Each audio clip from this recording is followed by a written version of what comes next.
Hamdan wa syukran lillahi wa salatan wa salaman ala rasulillahi amma ba'd. Qala al-imam an-Nawawi rahimahullahu ta'ala fi kitabih Minhaj at-Talibin فالمتغير بمستغنى عنه كزعفران تغيرا يمنع إطلاق اسم الماء غير طهور. Kata beliau, setelah menjelaskan konsep air mutlak di pembahasan sebelumnya, bahwasanya air yang berubah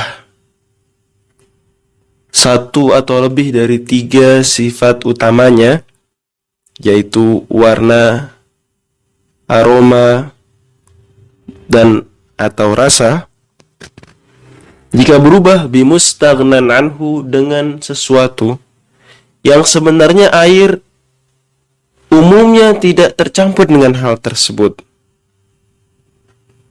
Seperti apa? Kaza'faronin, seperti tanaman saffron.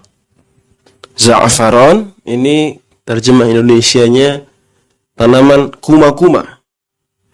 Kuma-kuma adalah semacam rempah-rempah yang berbunga serta digunakan untuk mewarnai menjadi warna kuning. Nama ilmiahnya adalah Crocus sativus.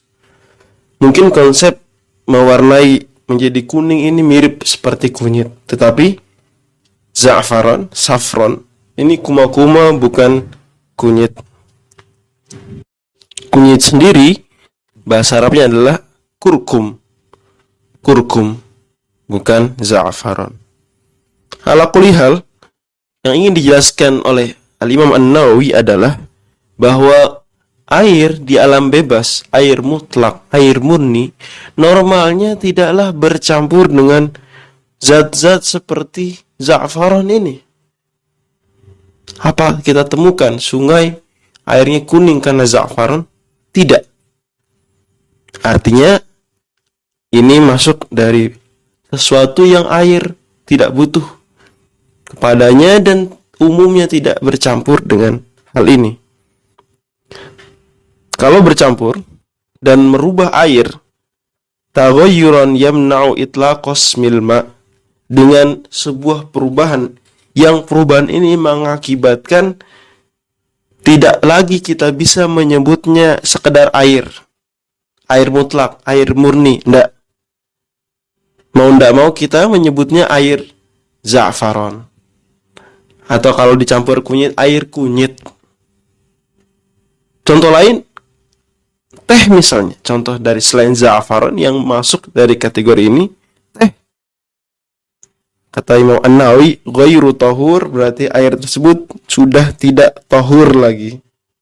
Sudah tidak tahur lagi, tidak bisa mensucikan lagi. Kata beliau lanjutannya dalam Minhaj, wala yadurru taghayyurun la yamna'u lism, dan tidak membahayakan, ya ini tidak masalah, tetap airnya tahur. Kalau taghayyurun, perubahannya ini adalah perubahan yang la yamna'u lism, tidak menghalangi kita untuk menyebutnya air murni atau air mutlak, air saja. Kasusnya mirip seperti air di bak mandi yang mana mungkin terciprat sedikit sabun. Kalau sedikit saja sabun terciprat ke bak mandi, maka umumnya tidak terjadi perubahan yang mengakibatkan kita tidak bisa menyebutnya air murni lagi. Tidak, perubahannya tidak terasa, tidak nampak. Tetap kita bisa bilang air di bak mandi yang terciprat sedikit sabun, tetap kita bilang air murni.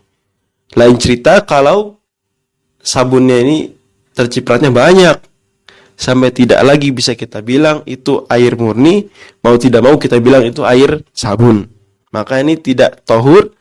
Kalau sedikit masuknya dan tidak sampai mengubah yang mengakibatkan kita tidak menyebutnya air murni lagi, maka ini tetap tahur. Wala mutaghayyirun bimukthin wa tinin wa tuhlubin. Begitu juga tidak membahayakan dan tidak masalah Kalau perubahan ini terjadi karena airnya lama diam di satu tempat, menjadi kalau orang Jawa bilangnya butek, ya, keruh. Air seperti itu memang. Kalau diam lama di satu tempat keruh karena ada debu dan seterusnya. Atau dengan misalnya tin, ada lumpur, atau tuhlub, lumut, maka ini tidak mengapa. Kenapa? Karena ini bagian dari masyaqqah. Al-masyaqqatu tajlibut taisir.